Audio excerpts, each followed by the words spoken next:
ಅಧ್ಯಕ್ಷರೇ, ಈಗ ಬೇರೆ ಆಪ್ಷನ್ಸ್ ಇಲ್ಲ. ಅದಕ್ಕೆ ನಾನು ಟನಲ್ ಮಾಡಬೇಕು ಅಂತ ತೀರ್ಮಾನ ಮಾಡಿ ಕ್ಯಾಬಿನೆಟ್ ಇದ್ದು ಒಂದಿನ 2 ದಿನ ಅಲ್ಲ, ಆಲ್ಮೋಸ್ಟ್ 1 ವರ್ಷ 6 ತಿಂಗಳು ಇದ್ರ ಬಗ್ಗೆ ರಿಸರ್ಚ್ ಮಾಡಿದ್ದೀವಿ, ಪ್ರೈಸ್ ಬಗ್ಗೆ ರಿಸರ್ಚ್ ಮಾಡಿದ್ದೀವಿ.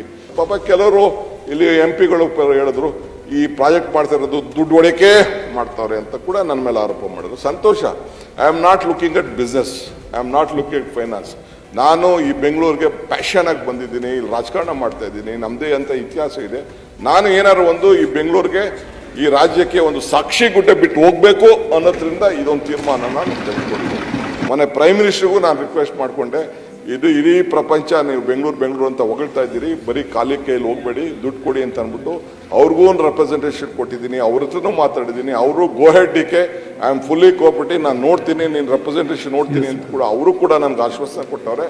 ನಿಮ್ಮ ಪಾರ್ಟಿ ಅನೇಕ ಲೀಡರ್ಸ್, ಕೆಲವರು ರಾಜಕಾರಣದಲ್ಲಿ ಮಾತಾಡ್ತಾರೆ ಬಿಡಿ. ಈಗ ನೀವು ಎಷ್ಟೋ ಪ್ರಾಜೆಕ್ಟ್ ಮಾಡಿದ್ದೀರಿ, ಎಲ್ಲ ದುಡ್ಡು ಹೊಡಿಕೆ ನೀವು ಮಾಡಿದ್ದೀರಾ. ನಿಮ್ಗೆ ಏನಾದ್ರು ಜನಕ್ಕೆ ಸೇವೆ ಮಾಡಬೇಕು ಅನ್ನೋ ದೃಷ್ಟಿಯಿಂದ ನೀವು ಮಾಡಿರ್ತೀರಿ. ಹಂಗೆ ನಾನು ಕೂಡ ಈ ಬೆಂಗಳೂರಲ್ಲಿ ಅರ್ಬನ್ ಈ ಟನಲ್ಗೆ, ಎಲಿವೇಟೆಡ್ ಕಾರಿಡಾರು, ಮೆಟ್ರೋಗೋ, ಇದಕ್ಕೆ ಫ್ಲೈಓವರ್, ಈ ಡಬಲ್ ಡೆಕ್ಕರ್ ಸಿಸ್ಟಮು, ಈ ಬಫರ್ ರೋಡು, ಇವೆಲ್ಲ ಕೂಡ ಇಲ್ಲಿ ಬಂದದ್ದು ಏನಾದ್ರು ಒಂದು ಬಿಟ್ಟು ಹೋಗ್ಬೇಕು ಬೆಂಗಳೂರಲ್ಲಿ ಅಂತ ಭಾಳ ಆಸೆ ಪಟ್ಟು ಈ ಜವಾಬ್ದಾರಿಯನ್ನು ತೆಗೆದುಕೊಂಡಿದ್ದೆ.